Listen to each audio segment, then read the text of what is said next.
Bob Dylan. Oh. You're gonna make me lonesome when you go on XFM. Sorry, they're arguing. Steve and Carl but are he just arguing goes, you've got to keep it slick. Do you know what, can I just tell them what you're arguing about? Think of this, right? This is the argument. They're arguing whose fault it is why this show is rubbish. Think of that! What? That's a perfect. I think that's a valid criticism. At least we're discussing it. You're just accepting that that's the case. You're not even trying to change it. We're ashamed of it. Yeah. We have to go out there. I should be, but, I quite like it. In fact, I remember when we went out about 2 weeks ago, so we've got to, you know, make it tighter and that, make it good. Went out for something to eat. You were happy sat at the table talking about squids and having to, you know, go off with one if you wanted to have a kid. I brought up the topic, right, what we're going to do about the show. Suddenly you've got to go. It's like, oh, I think I've made plans. So me and Steve sat there coming up with stuff. See, I do that.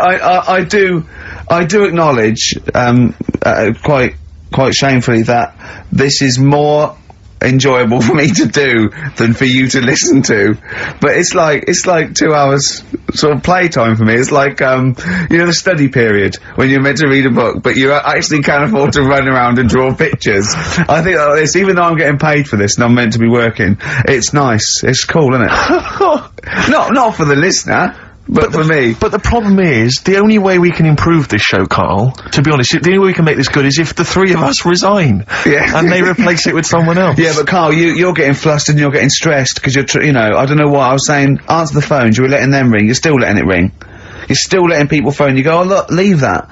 And people have phoned in, good enough to phone in, to ask for something for free. I think you should at least answer the phone and say, it's not worth it, the prizes are rubbish. Well, whilst I'm doing all the other stuff, maybe you can do that. No way. Right then. But to be fair, Rick, I'm not accusing you of being lazy. No. But you're sat on a chair and yet you're almost vertical. I don't know how you've done it. It's like you're almost asleep, but you're sat on an upright chair. I don't know how you've angled yourself in that way. I'm gonna have a bad back when I'm, in old age. I'm just gonna be bent double. Right, so come on now. Pretend we're starting now.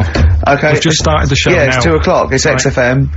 It's the Ricky Gervais show with Steve Merchant and Carl Pilkington, or our show. It's our show. From now on, I'm at least cutting up the blame as well. XFM 104.9. What do you want to know? Funny thing happened to me on the way here. Okay. Actually, it was about Wednesday, Thursday. I was walking along Charing Cross Road. I was on my way here, actually, to meet Carl for a drink. And, this little fella came up to me. I think it was, an overseas student. He's sort of like a student type, but he had an accent. And, he came up to me and went, excuse me, I use, one from the office. And I went, yeah. He went, would you sign a script book of the office for me? I went, yep, by all means, yeah. He went, can you come to the bookshop?